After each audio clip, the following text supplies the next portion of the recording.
Going on, guys? The Adlard's back. Welcome back to Webcam Life. It's been a while since you guys have seen this room or just seen me in general, so what's up? As the title insinuates, I actually have with me Negan Lives, the new comic that came out. I meant to make this video yesterday, but time got away from me. So we have this, Negan Lives, and I'm going to do a review. I also, just because I'm a collector, I got the silver edition, which is limited to 2 per comic shop. So there was only 1 left when I went in yesterday. So I was really happy. I was like, oh man, there's only 1 left. So I was glad that I snagged this last one. So that was really cool. It costs a little bit extra, but all of the profits go to comic shops. I'm not sure if you know, Charlie Adlard and Robert Kirkman actually wanted the profits to go to the comic book stores as part of like a COVID thing, just to kind of help these shops that have been impacted from their business having to be shut down for a little bit. I thought that was a really cool gesture.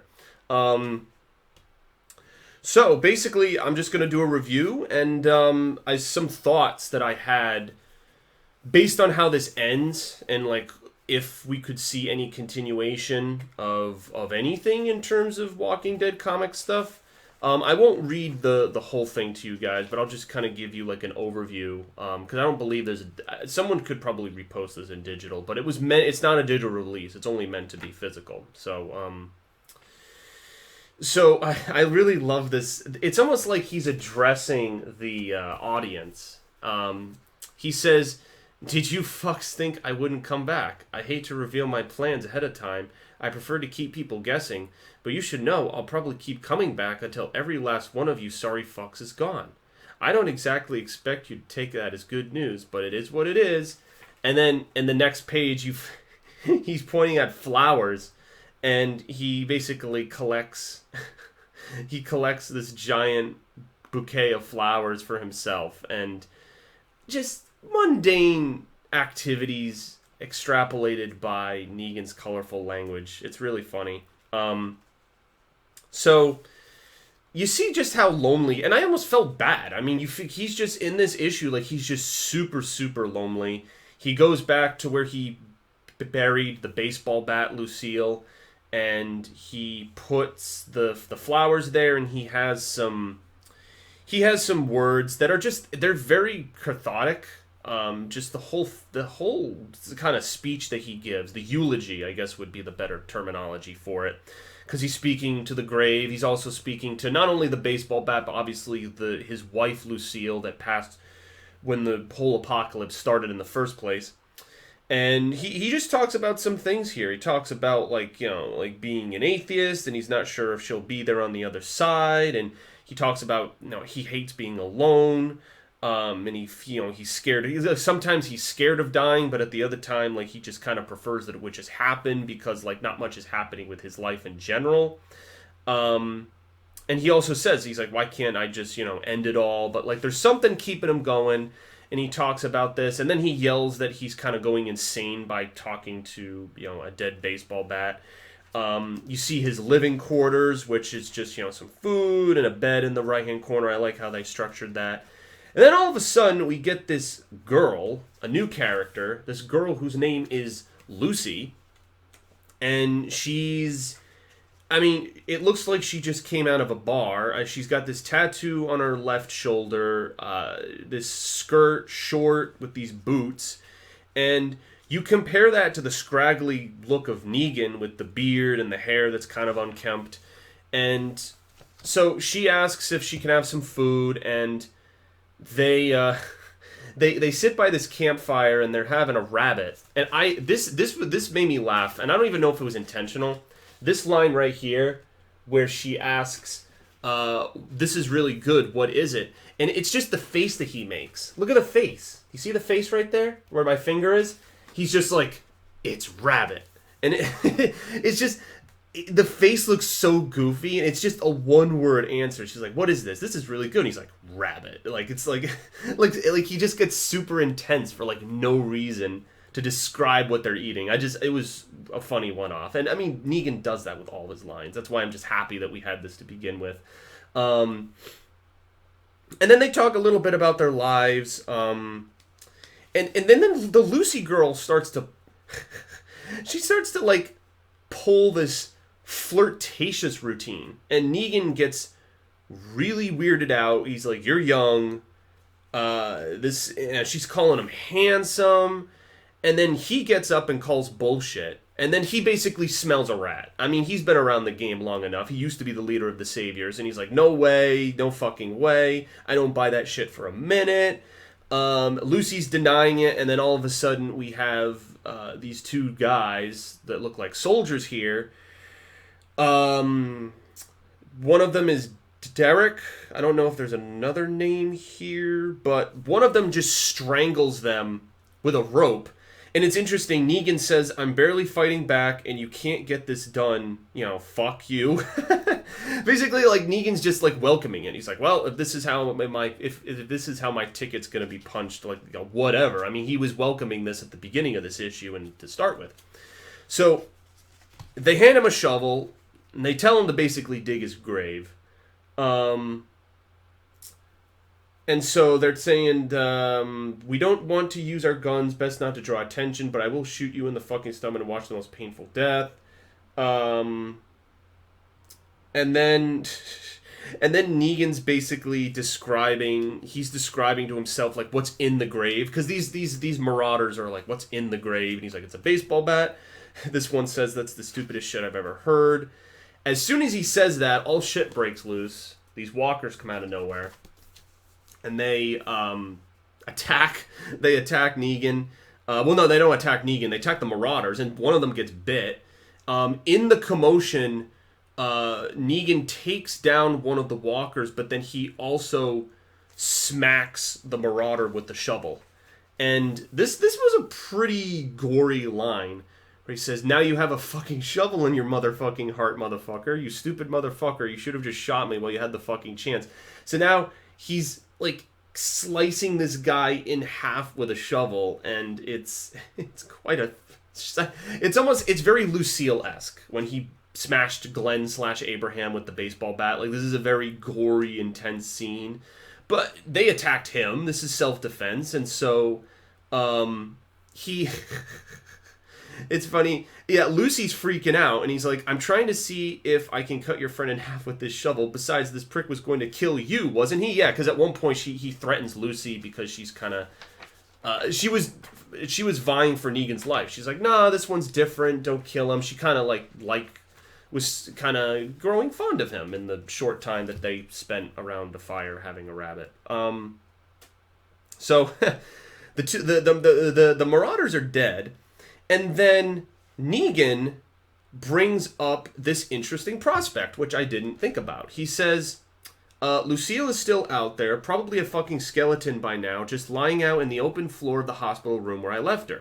It's long past time I finally put her to rest. Long past time I had something to live for. You want to come with. Better than talking to myself the whole fucking trip. I sometimes worry I might be losing it. And then she's like, you want me to come with you? And then the final line, which is what I'm going to talk to you guys a little bit about. In this shot, Negan says, don't you want to see what happens next? So, this leaves off on a cliffhanger. This is basically by telling you guys the whole story. As you just heard, it was a pretty short story. You see Negan's life. This girl comes, shares some food with him around the campfire. She's flirting with Negan, and he instantly suspects what's going on. These two marauders try to kill him, have him dig his own grave. While they're distracted, a bunch of walkers come out of nowhere and attack the marauders. Negan gets the upper hand, kills the marauders. And then Negan, in that whole commotion, I guess the circumstance allowed him to process digging the grave. I think that was it. Him digging his own grave. He was like, wait a minute. There's just a baseball bat in here. What if I actually put my actual wife in this hole and she's back where I left her at the beginning of my journey, which was here's Negan. Maybe I should go find her, and this will be my new purpose. And then there's this new person, this Lucy girl, that's almost kind of like a daughter figure maybe to him in a little bit. Because as far as we know, he never had a kid with Lucille. That's why in the comics or even the show as well, Carl fulfilled that role for him as kind of like a father figure. Him being a father figure. And so now he's going to go off on this adventure. So now there's this adventure for him to go back to the hospital and get Lucille's bones or just her remains and lay her to rest. And I think that's kind of cool, especially for all the self and loathing that Negan was going through in those first few chapters or the first few pages of this.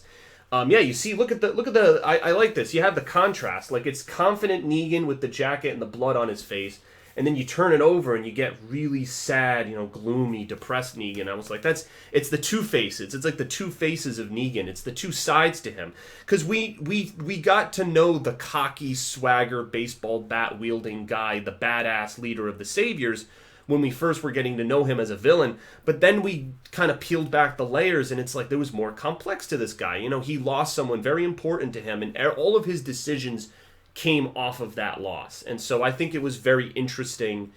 It was very interesting how all of that came together. And my question, and I want you, this is for the comment section. Do you think, because I bought two, obviously the silver edition and the regular, do you think there'll be a sequel to Here's Negan? That's just my question. Do you think Charlie Adlard and Robert Kirkman are going to make a sequel to this? Because you could almost have like Here's Negan 2, where Negan goes to the hospital and goes to get his wife. Now maybe Kirkman would be like, oh, that's just like, that he's going to succeed in the end, and it might make for a boring story. Maybe this was all we needed. Maybe Kirkman could say, I just wanted to show you guys that Negan's alive and that he has a purpose now, that he's not just wallowing in this house by himself going crazy. He actually has a journey and a purpose. And that last line kind of leads me to believe that there's going to be a sequel where Negan says, don't you want to know what happens next? My answer obviously is yes. I would like to know what happens next. Let's see. So here we are. Negan lives. I hope you enjoyed this surprise return to the Walking Dead universe. I can honestly say I don't know if we'll ever actually see what happens next. To me, you see the headstone in 193. That story is pretty much told. But I'll never say, but probably never, probably. Okay, so I didn't actually see that in the letter to the hack. So, if you guys remember, in issue 193, we saw the headstone where Negan was still kind of putting flowers there, because there was that montage sequence where older Carl is talking about how civilization went on. And so I guess that's the thing. Like I said, it's pretty much the assumption that Negan succeeds and then puts his wife to rest. But it's still a story that could be told. And Kirkman left the door open. Before this issue, he said never. He's like, never. After the Negan Maggie scene where he walks off into the sunset, he's never involved in the Commonwealth arc. He said that was it. This happened. But my question is this. Would this have happened? Would this have happened if not for COVID? That's my question. Part of this was done to give funds back to comic book stores to help them recuperate. This was a non-profit initiative by Robert Kirkman, and also a love letter to the fans as a bonus piece of material, because the comics ended a year ago at this time. The comics ended. I remember making a vlog for issue 193 that's over on my bookshelf over there. And I talked, because that was shocking. That was a big reveal. Nobody knew, and Kirkman last minute was like, yeah, issue 193 is actually the last issue, and that was a huge surprise. And now this is kind of like an epilogue involving a major character that we got to know. So with all that being said, what do you guys think? I mean, I feel like if there's enough fan demand, he'll make at least one more issue. Maybe next year. Maybe he'll do it like a year. Maybe like every year him and Charlie Adlard will be like, hey, let's just get together and make something. Because, I mean, he still does comic books. Not Walking Dead comics, but he does other stuff. I don't follow that other stuff, but I know he does other materials and wants to move on to other works. So there's certainly that possibility. So let me like, what do you guys think? I thought this was a great thing. Like, I will give this, I mean, I don't usually rate comics, and my rating system is more for the show, but I give this a 9 out of 10. I mean, my only complaint would be that it's a tad short. I think it could have had a little more, and I am never one to complain about more Negan. So, if possible, that's my only complaint. 9 out of 10, it was a little short, but the content that we got was super fulfilling. And it was like a short story that had an entire arc to it. Like, I really like how they were able to fulfill everything that was in there. Like, they showed the grave, and then the grave came back into play when they're making Negan dig his own grave. And then he gets the idea for finding Lucille. And oh man, it's super cool. It's super, super cool. And there was also a tweet that Charlie Adlard put up on Twitter. It was it's a screenshot of an email that he sent Robert Kirkman, because originally Negan was supposed to die in issue 174 when Maggie confronts him. It was supposed to be just the cliche vengeance story, and Charlie Adlard was like, shouldn't we be breaking that trope? Like, I don't feel like this is the best idea to just have Negan die. Like, it just didn't feel like the best way to end his story.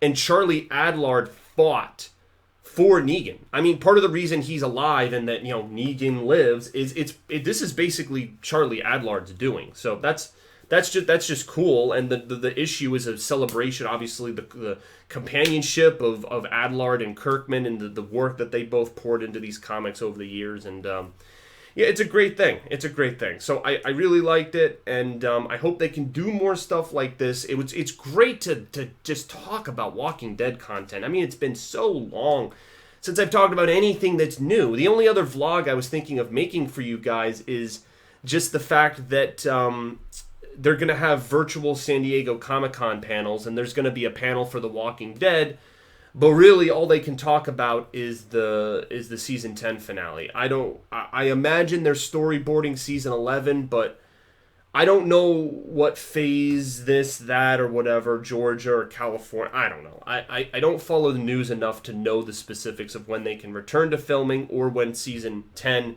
Episode 16 can finally have the finishing touches done on it. It's been far too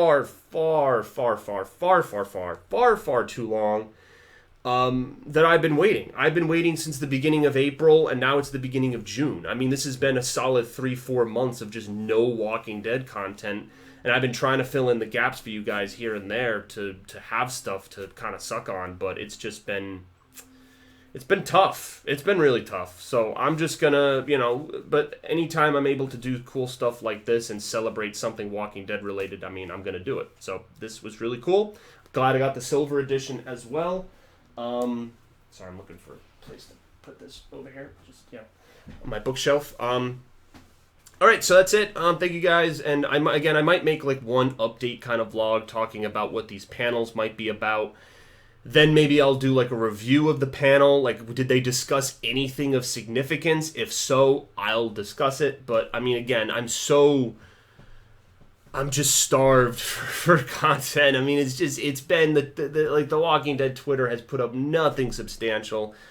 That's why I haven't put up anything substantial, and it's frustrating. I mean, it is, and I know that people are going through a lot more than just not having a TV show around. So.